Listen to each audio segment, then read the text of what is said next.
তাছাড়া ওর কত বড় সাহস যে সবার সামনে ওই চুরি করা শাড়িটা পরে এসছে, মানে কতটা ঔদ্ধত্য হলে ও এটা করতে পারে। বেশ, সবার যদি মনে হয় আমি এই শাড়িটা চুরি করেছি, তাহলে এই বাড়িতে ঐশ্বর্যের তো অভাব নেই। সব কিছু ছেড়ে আমি এই শাড়িটাই কেন চুরি করব? না না, দেবী কেন চুরি করতে যাবে? আপনাদের নিশ্চয়ই কোথাও একটা ভুল হচ্ছে।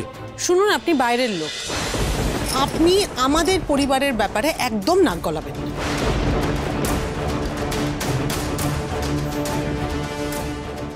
বা ছোট গিন্নিমা, আপনি যে আমাকে এই পরিবারের অংশ বলে মেনে নিলেন, এটা শুনেও ভালো লাগলো আমার।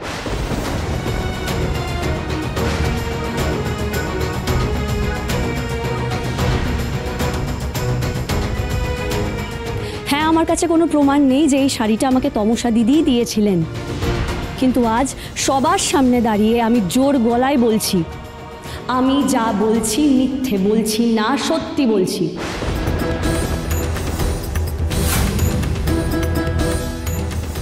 সবার প্রতি সম্মান রেখেই কথাটা বলছি। চুরি করার মতন ঘৃণ্য কাজ করার কথা আমার কোনোদিন মাথাতেও আসবে না। আমাদের সমাজে গরিব হলে তাকে খুব সহজে চোর, দোষী বলে দেওয়া যায়, আর তার প্রমাণ আজ আমি নিজেই।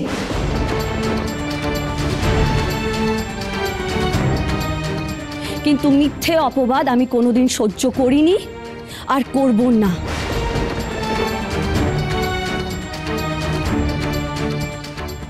আমি দেবীর প্রতিটা কথা বিশ্বাস করি।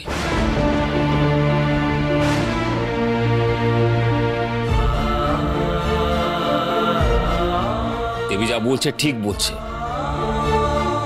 ও কোনোদিনও চুরি করতে পারে না।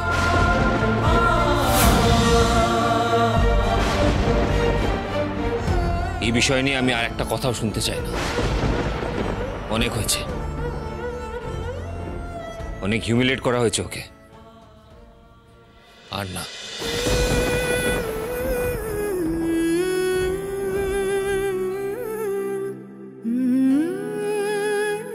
ডাক্তারবাবু আমার কথাই বিশ্বাস করেছেন।